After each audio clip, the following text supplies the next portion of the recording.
Let's first off saying, yeah, who is it in your family? It's my mum's partner. He has dementia and he's now actually in a home. He's been sectioned for it. He's had it, he became, I'm trying to think now without taking too long. About 2015, he started getting signs of dementia, started going downhill. And in 2016 was when we really started to notice the change of him. And it got just worse and worse. And then 2 years ago, he started to get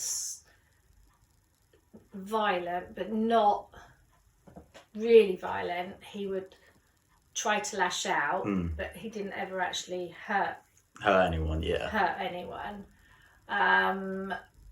So my mother's moved out of their home and stayed with somebody else for a little while, and it took a while to actually get him. He was then at home on his own, so he started to damage the property because obviously he was trying to get out and didn't realise that, you know, he had people coming in but wouldn't let them in, and so he really went downhill. And in this last 2 years he has gone right down. And obviously he's now been sectioned because he was in hospital, but he's been sectioned. And my mum does still see him, and he still can talk about old things. You know, he can remember things and he has conversations with her, but he can't be on his own, sort of thing. And obviously she only moved out for her health reasons, she didn't want to just leave him. She still feels he's her partner, even though his family have tried to end that, you know. But no, it's a shame because he's such a lovely chap. And that is the hardest thing, I think, with dementia, is when you see someone, how they are normally, and then all of a sudden, over a period of time, go downhill so quickly. And it's really sad to see. So hopefully that's answered your question. Answer two, really. So when you first heard it, it was 2015, right? Around that, right. Yeah. So when you first heard that, obviously he was getting dementia, how did that, made you feel? It was a shock, and quite sad in a way, because obviously, as I said just now, for somebody that you can have a proper conversation with, then just starts to repeat everything. You can sit there and have a conversation, but they would say the same question time and time again, and you think, this is really irritating. But it's not irritating because they don't realise they're doing it.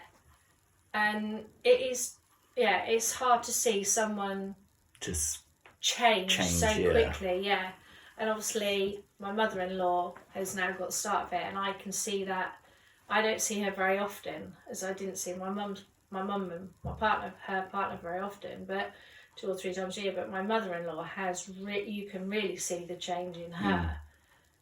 Even when you speak to her on the phone, she can't even remember how old, say, my children are now, or what their names are. And that's saddening as well, because a year ago she would remember them. It's just this last year, all of a sudden, gone downhill. People just seem to go so quickly, and it's heartbreaking to see some people, to see them like that. So, blimey. So, like you said, about, like, when talking about your, it was your mother's partner, your mum's partner. So, like, in terms of advice for other people who may be going through, like, probably the same thing, what would you say maybe the biggest piece of advice you can literally give to anyone? I would take any help that you can get, because there is help out there. My mum, and also the obviously take help from any dementia group or that you can get, because they are there, they are out there, they will give you advice. Because it's hard to get across to the person that's actually suffering with dementia that they actually need help, because they think they're still fine. Because there was, like, with my mum's partner, he couldn't admit to himself that he was not his normal self. Yeah. He had dementia.